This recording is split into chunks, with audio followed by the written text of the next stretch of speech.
You're listening to the Entertainment Report on iHeartRadio, live from Dubai for Tuesday, February 2nd, 2021.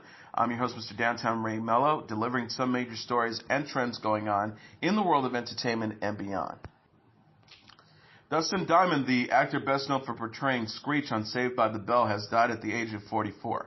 Diamond's representative, Roger Paul, confirmed his death to The Hollywood Reporter and Rolling Stone. Diamond was diagnosed with stage 4 lung cancer in January. He then started chemotherapy. Paul said in a statement, he was diagnosed with this brutal, relentless form of malignant cancer only 3 weeks ago. In that time, it managed to spread rapidly through his system. The only mercy it exhibited was its sharp and swift execution. Dustin did not suffer. He did not have to lie submerged in pain. For that, we are grateful. Dustin Diamond was a character in and of himself, an unpredictable spitfire who always left us shocked but never left us bored. We're pleased to ask that you give room for privacy to our team and Mr. Diamond's family during this tragic time as we grieve and remember the memories spent together. This loss is as much stinging as it is sudden. Diamond portrayed the nerdy Screech on Saved by the Bell for 4 seasons, from 1989 to 1993. Saved by the Bell, The College Years, for 1 season from 1993 to 1994, and Saved by the Bell, The New Class, for 7 seasons from 1994 to 2000. The actor did not return for the Saved by the Bell revival, which was launched on Peacock in November.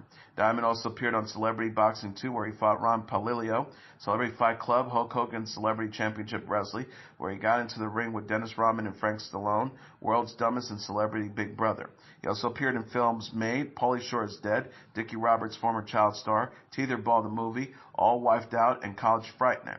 Diamond executive produced 2014's Lifetime film, The Unauthorized Saved by the Bell story, and released the book Behind the Bell, but later claimed the book was ghostwritten. Diamond was 44. When singer Andra Day was cast in the lead role in The United States vs. Billie Holiday, she didn't think she was ready to do justice with the legendary singer. Day said on the Sundance Film Festival panel called Women Breaking Barriers, hosted by the Hollywood Foreign Press Association, I said no multiple times because I didn't want to dishonor her legacy. It was because I love Billie Holiday and because I am not an actress. The 36-year-old singer who played a background singer in the movie Marshall and lent her voice to one of the automobiles in Cars 3 said she had intended to gradually cross over into acting. However, she would have started smaller. Day says if it was my choice, I would have started with the little baby supporting role. I didn't anticipate that I would go into acting this soon. I never would have imagined I would have started with a role like this.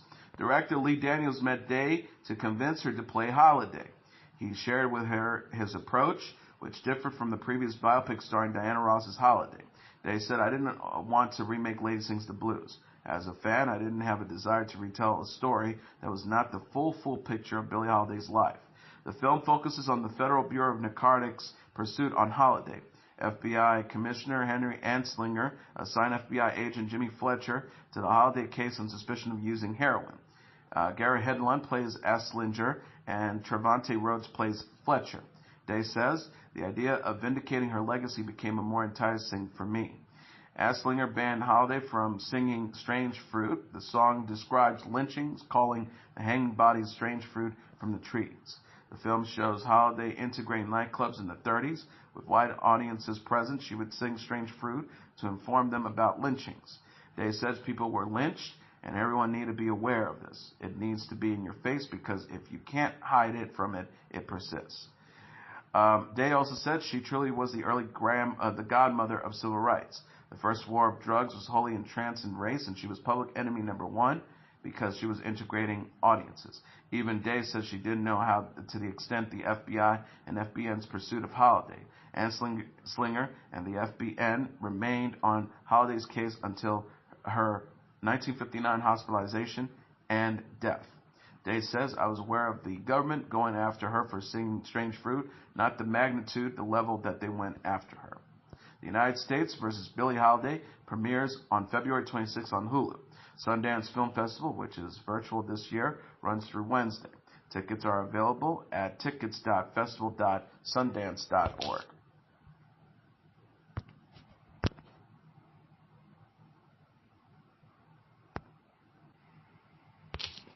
Robin Wright says she was inspired to direct the film Land, which premiered at the Sundance Film Festival on Sunday by the spat of mass shootings in America. In the film, Wright plays Eddie, a grieving woman who moves to Wyoming to live in nature. Wright said in a Zoom Q&A following the screening, "It's having to erase yourself because the self you knew will no longer exist. It's about resilience and hope and the kindness of others." Wright had not intended to play Eddie. However, there was only 1 month in which they could film Land in Alberta, Calgary to double for Wyoming. Rather than engage in a casting search, Wright decided she could be ready in time to film. Wright says, "The producer said, 'Why don't you just act in it?' I was like, 'Yeah, I'm going to be there anyways.'" Wright thanked Dr. James Gordon and Dr. Marianne Tyson in the credits for the film. She said she spoke to them to gain insight into how her character, Eddie, might be processing grief. The doctors shared their observations about the stages of grief. Wright says, "They were very instrumental in helping me feel the vibe of this movie, a rebirth of resilience. You can get through. There is a light at the end of the tunnel. Don't give up hope." In Land, Wright chooses not to reveal who Eddie lost and how until the end of the film. Wright says the original script specifies the circumstances earlier, but she discovered in editing that she could wait. Wright says, "We just felt that we could let people go on this journey without knowing until the very end." Performing the most extreme moments of sadness was trying for Wright. As a director, she decided 1 take was enough. Wright says, "Each of those angles was 1 take because I dried up after. I can't cry anymore. I don't want to feel that anymore. That was it." That was all she wrote. Wright says she was impressed with Demian Birch's performance in A Better Life and The Hateful Eight. When she met him, Wright felt Birch embodied Miguel. When Eddie first gets to Wyoming, she struggles to deal with the wildlife, finds enough food to survive, or enough wood to make a fire. A local man, Miguel, teaches her to fish, hunt, and chop wood. Wright recalled, "I said, 'You are built to play this part. He's a saint, and so are you.'" Bircher also attended the Sundance Zoom Q&A and said he was surprised to be considered a saint. Bircher says, "I guess there was a little bit of that. You just have to find it."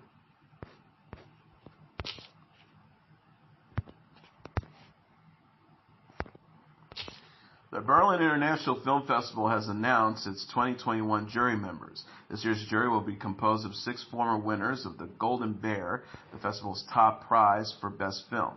Organizers said Monday that Iranian director Mohammad Razlov, Israeli filmmaker Nadav Lapid, Romanian director Adina Piteli, Hungarian filmmaker Itigiko Enyedi, Italian director Gianfranco Rossi, and Bosnian filmmaker Jasmila Zibanek will make up the 2021 jury. This year's event will not have a jury president. The 2021 Film Festival will take place in 2 stages due to the COVID-19 pandemic. The industry event, which will be held virtually March 1st to the 5th, while the summer special in-person screening will take place June 9th to the 20th.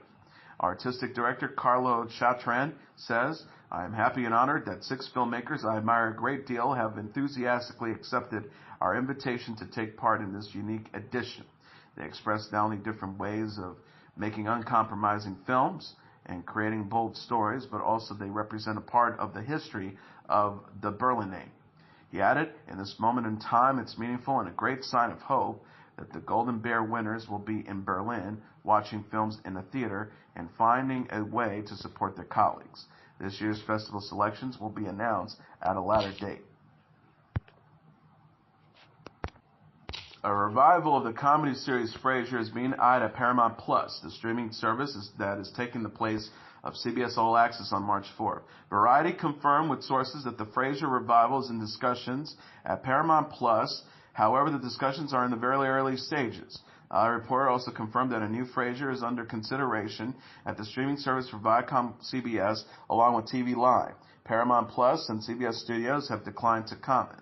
Frasier starred Kelsey Grammer in the lead role with David Hyde Pierce as Frasier's brothers Niles Crane, John Maloney as Frasier's dad Martin Crane, Jane Leavies as caretaker Daphne Moon, and Pierre Giplin as Roz Doyle, Frasier's radio show producer. Mahoney died at the age of 77 in February 2018. The series, which ran 11 seasons from 1993 to 2004, was a spinoff of Cheers as Frasier moved to Seattle. Frasier discussed a potential revival while appearing on The Late Late Show with James Corden in February 2019. Grammer suggested that the revival could take place in Chicago, where his character left for the final episode of Frasier and deal with the death of Mahoney. Grammer said at the time, "The first like principle is that it is a different story basically. Same group of characters but in a different setting. Something has changed in their lives." Neve Campbell has joined the cast of Netflix's upcoming Lincoln Lawyer series. Netflix confirmed Monday that Campbell will star in its adaptation of Michael Connelly's Lincoln Lawyer book series. Campbell joins Manuel Garcia Roflo, who previously announced to play Mickey Haler. Variety says Campbell will play Maggie McPherson, Haler's first ex-wife and a passionate, committed deputy district attorney. McPherson and Haler have frequent tensions but still care deeply for each other and co-parent their preteen daughter Haley. The new series is based on The Brass Verdict, the second book in Connelly's book series. Ted Humphrey will serve as a showrunner, with David E. Kelley as writer and producer. The Lincoln Lawyer was previously adapted as a 2011 film starring Matthew McConaughey as Haler. Campbell previously co-starred in the Netflix series House of Cards. She is known for playing Sidney Prescott in the Scream movies. Anna Mensah, Bob Balaban, and more have been cast in the Netflix dramedy series The Chair, starring and executive produced by Sandra Oh. The Chair is a 6-episode half-hour series that centers on Jin Yu, played by Oh, the chair of an English department at a small university. Jay Duplass and Holland Taylor also star. David Morse and Everly Carganilla have been cast as series regulars along with Mensah and Balaban. Ji Young Lee, Mallory Lowe, Marcia DeBonis, Ron Crawford, Ella Rubin, and Bob Stevenson have been cast in guest starring roles. Production has started in Pittsburgh. Mensah will portray progressive English professor Jasmine Yaz McKay, who is close friends of Jin Yu. Babylon will play distinguished English professor Elliot Rents, who is set in his own ways. Morris will appear as Dean Paul Larson, with Carcanilla as Jin Yu's young daughter, Jun-hee Juju Kim. Lee will play Jin Yu's father, and Loa as Leah, the teaching fellow for Professor Dobson, played by Duplass's class. The bonus will play assistant to the chair of the English department, Laurie. Crawford as Professor John McHale, who is on the verge of retirement. Rubin is an undergrad student, Dafina, and Stevenson as tech repairman, Horatio. Amanda Peet is writing, producing, and serving as the showrunner on The Chair. Annie Julia Wyman co-wrote the pilot episode, and Game of Thrones showrunner David Benioff, Pete's husband, and D.B. Weiss are executive producers.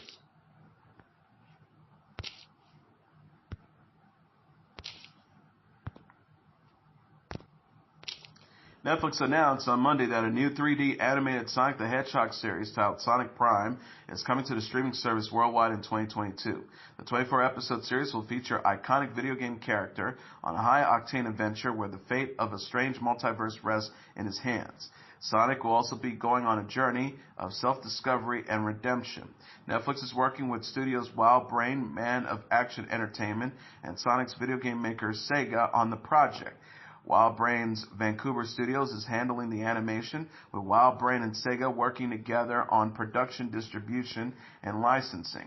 Man of Action Entertainment, the makers behind Ben 10, and the characters and teams of Disney's Big Hero 6 are serving as showrunners and executive producers. Sonic Prime will appeal to kids, families, and longtime fans, Netflix said. The company released a logo for the series on Twitter. Dominique Bazet, the director of original animation at Netflix, said in the statement, "Sonic is a beloved character and holds a special place in everyone's hearts, including my own. I've spent many hours with the blue blur as a kid, and it's a privilege to be able to bring this character everyone knows and loves on a brand new adventure with Netflix, one that a generation of loyal fans and brand new fans around the world can enjoy." Paramount released a live-action Sonic the Hedgehog film in February 2020, starring Ben Schwartz as the voice of Sonic, James Marsden, and Jim Carrey as the villainous Dr. Robotnik. Paramount announced that a sequel is in development in May.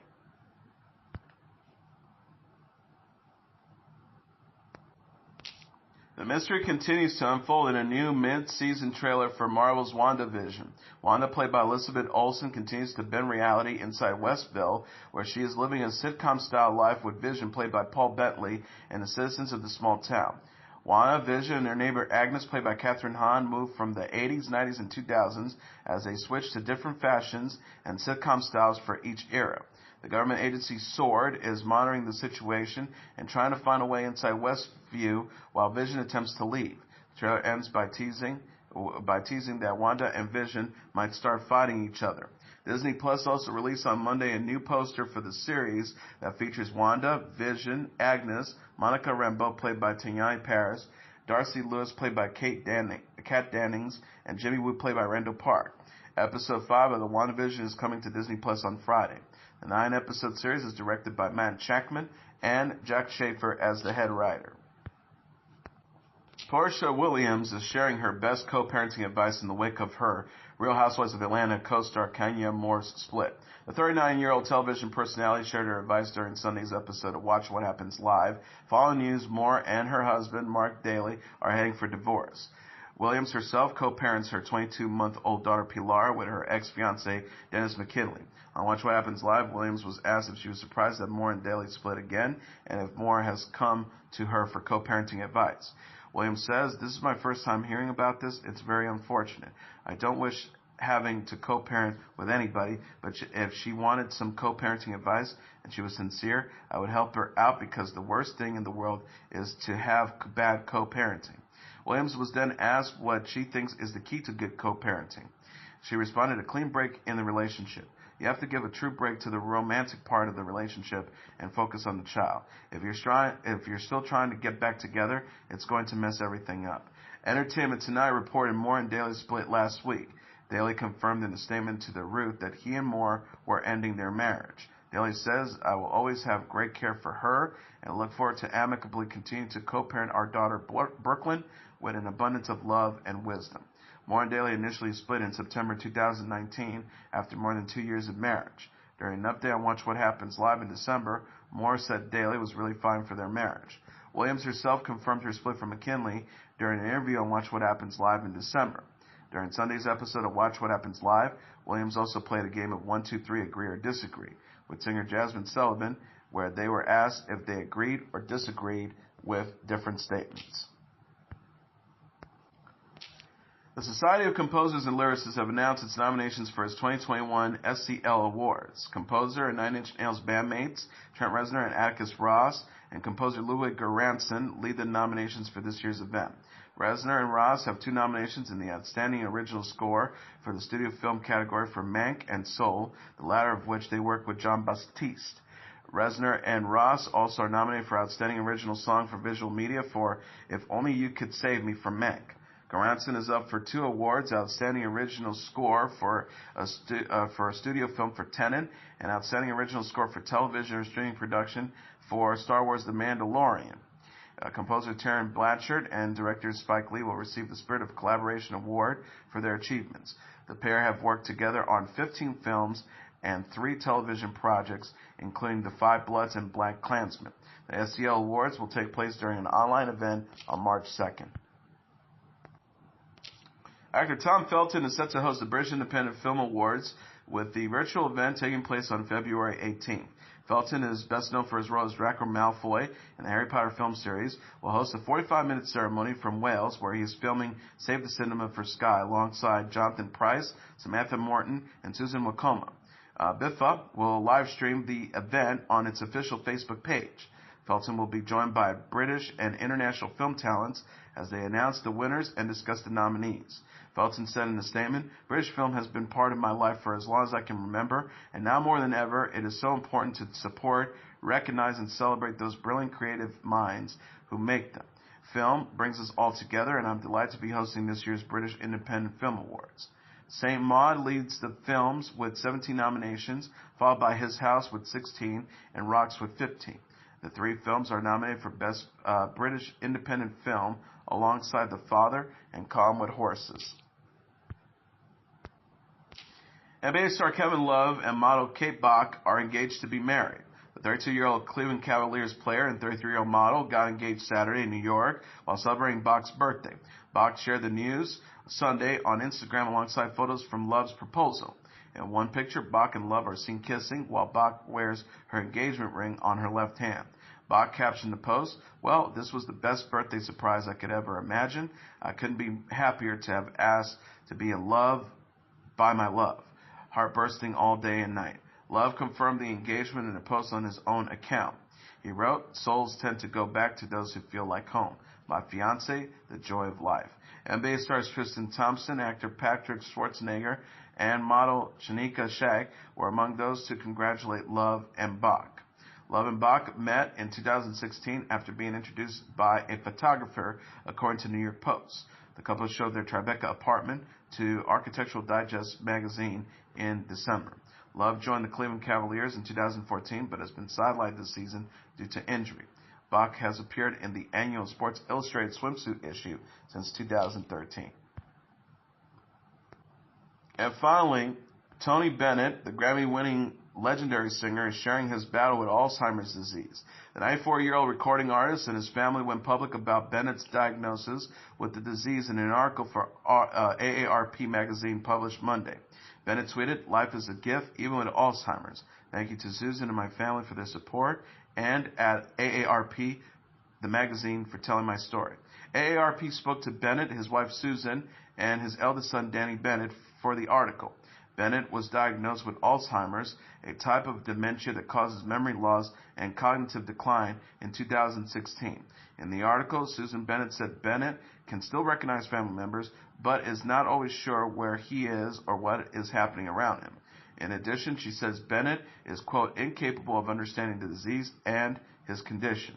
Susan Bennett said Bennett was showing clear signs of the disease when he and Lady Gaga started recording a follow-up to their 2014 album Cheek to Cheek in 2018. The pair recorded a new album between 2018 and early 2020 and will release it in the spring. Despite his diagnosis, Bennett retains his love for music and singing.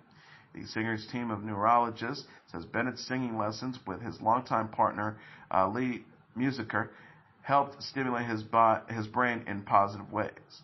Bennett's last public performance was at the Count Basie Center for the Arts in Ringbank, New Jersey, in March.